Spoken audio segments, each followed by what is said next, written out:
दोस्तों नमस्कार, colonel Ajay CO Ajay money group first global astro finance digital channel से आपसे मुखातिब होता हूं। आज है 4 अक्टूबर सन 2024 शुक्रवार।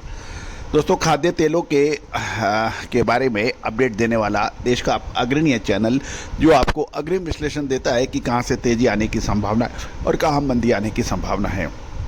अगस्त महीने में आपको दिया गया हमारा अपडेट सितंबर में शानदार तेजी खाद्य तेलों में दर्ज हुई, चाहे वो सरसों हो, सोयाबीन हो, कैस्टर सीड हो या फिर दूसरे खाद्य तेल। उम्मीद है कि आपने भरपूर लाभ उठाया होगा। आज 4 अक्टूबर सन 2024 देश में सोयाबीन के मध्य प्रदेश प्लांटों में कुछ कमजोरी देखी जा रही है, जबकि मस्टर्ड सीड यानी सरसों के अंदर कुछ मजबूती देखी जा रही है। जानिए रिपोर्ट विस्तार से। दोस्तों हमारा अग्रिम विश्लेषण खाद्य तेल, मसाले, अनाज, दलहन इन सभी पर उपलब्ध है, आप संपर्क कर सकते हैं। सबसे पहले तो हम चर्चा कर लेते हैं मस्टर्ड सीड के ऊपर, यानी सरसों पे आगरा के अंदर 50 रुपये बढ़कर 7700 रुपये, भरतपुर में 105 रुपये बढ़कर 6725, अलवर में 100 रुपये बढ़कर 6700 और कोटा और सुमेरपुर के अंदर 40 रुपये बढ़कर 6560 रुपये हुए। नागौर के अंदर 6000 से 6500, बीकानेर 5800 से 6100 के भाव हैं। जोधपुर के अंदर 6560 के ऊपर हैं। सरसों खल के अंदर कुछ मामूली गिरावट देखी गई है। अलवर में 25 रुपये गिरावट होकर 2525 और भरतपुर के अंदर 2650, सुमेरपुर 2660 और जोधपुर 2660 रुपये बताए जा रहे हैं सरसों खल के। यहाँ पे 10 रुपये की मजबूती है।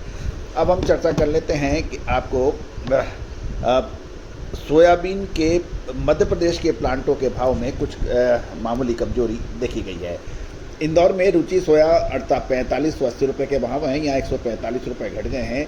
4630 रुपये के भाव प्रकाश के हैं, यहाँ 30 रुपये की गिरावट है। इटारसी के अंदर 4650 के भाव हैं। सावरिया एग्रो 4700 रुपये के भाव हैं और खंडवा 4650 रुपये, यहाँ 40 की गिरावट है। बैतूल के अंदर 4700, यहाँ 50 की गिरावट है। उज्जैन 4625 की गिरावट है।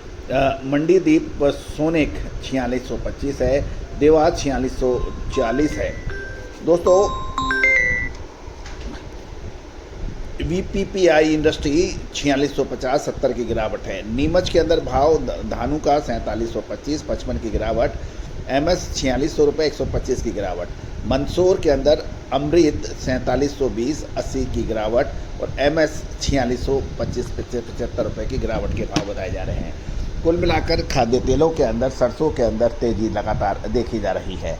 अब एक बड़ा प्रश्न ये है कि 15 अक्टूबर के बाद दिवाली, 31 अक्टूबर के आसपास नवरात्रि की सीजन, दूसरी ओर सोयाबीन की फसल सर पर, अंतर्राष्ट्रीय खाद्य तेलों में तेजी, अमेरिकी डॉलर के मुकाबले भारतीय रुपया की कमजोरी, बहुत से महत्वपूर्ण फैक्टर हैं जो खाद्य तेलों के ऊपर असर डालते हैं। विश्लेषण आगे क्या होने की संभावना है? क्या तेज़ी आने पर तेज़ी का में मुनाफा नहीं वसूल करना, या फिर और बड़ी खपत को देखते हुए, पैदावार को देखते हुए, डिमांड को देखते हुए और सुपर डुपर तेज़ी? दोस्तों ये एक महत्वपूर्ण प्रश्न है। ये निश्चित है अक्टूबर के बाद या अक्टूबर के सेकंड हाफ के बाद में कुछ महत्वपूर्ण चेंजेज आ सकते हैं। उसके लिए विशेष रिसर्च रिपोर्ट के लिए संपर्क करें। All the very best, good luck, happy trading.